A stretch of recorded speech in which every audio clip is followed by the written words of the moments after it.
So we've drafted in our expert for his opinion. Please welcome to the show, America's accountant, Mr. Dan Geltrude from Nutley, New Jersey. All right, Dan, I guess I didn't find this shocking, but I did find it was probably more surprised that they actually put it out there. I've heard a lot of CEOs say, we're not going to do anything to our headcount. I just can't believe that's the case with what's going on with AI. Now, I have had some people tell me that they think it's going to actually create a lot of jobs. I don't know about that either. They all harken back to what other technologies have done in the past, but I feel like this is the first time we've had technology actually built to replace the human, not help the human. What do you think?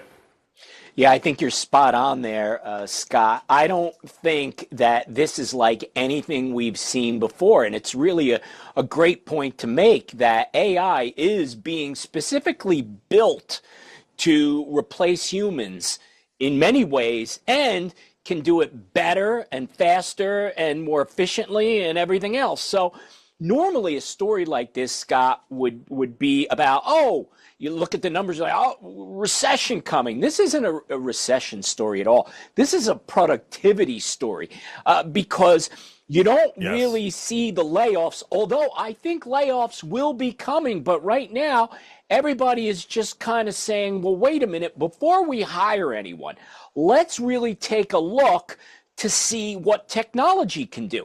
Because technology, in effect, has become the first hire.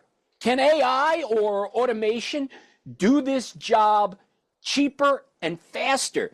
And many times the answer is yes, and business owners and CEOs are reacting accordingly in their decisions. And I think this year, 2026, the one we're looking at going into, it's going to be the first time we actually get some really hard numbers. Right now, it's been pretty much anecdotal, right? Hearsay. And we've been talking about, say, the first-time hires when it comes to the law firms, right? We're hearing that they've largely stopped hiring, and a lot of AI can do what those young lawyers would have used to have done in the past. And the same with investment banking, research analysts about stock prices and the likes. A lot of that can be done by AI, and we're hearing a lot of those jobs are much harder to get because a lot of it's been taken over by artificial intelligence. But I think this year will be the first year we can get our teeth really into how much of an impact AI is making. And I say you're exactly right when it comes to this isn't about some sort of recession.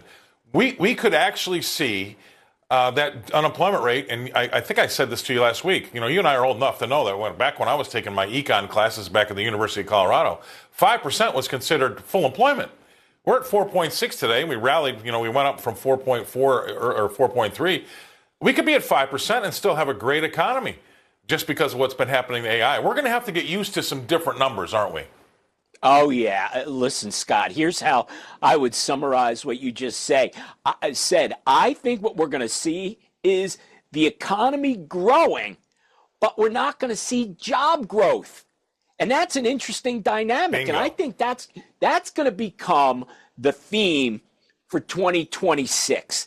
I see it in my field, right, in accounting and financial advising, and I think a lot of white-collar type jobs are going to be saying, we don't need interns anymore. We don't need these new hires anymore. So it changes the landscape 100%, because what's going to happen is you're going to have a missing step where some of these young professionals are not going to really learn from the bottom up anymore. In order for them to be able to do their jobs and advance their career, they almost have to start in the middle somewhere. And that transition of having no experience to being put into a position where you require some type of experience is going to be a challenge. I venture to say a lot of it is going to be how these young professionals interpret the product that AI generates. So there's more thinking, less doing.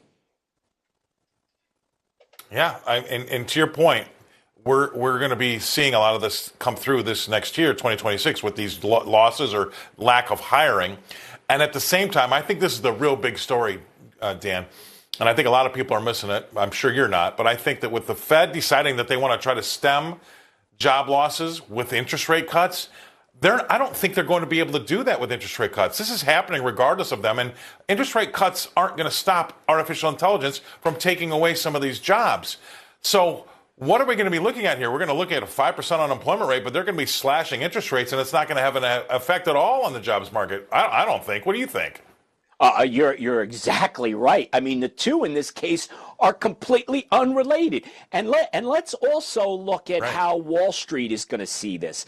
Wall Street's going to look at this and say, well, flat head count for now, maybe going down, but flat head count, revenue growth equals higher profits. Now, you tell me investors aren't going to be loving that, Scott. So there's going to be a complete shift in how, not just how the United States does business, but how the world does business. So again, we are in uncharted waters here, and we are in a situation where, this is the Industrial Revolution 2.0, but without a lot of runway to adjust with new jobs.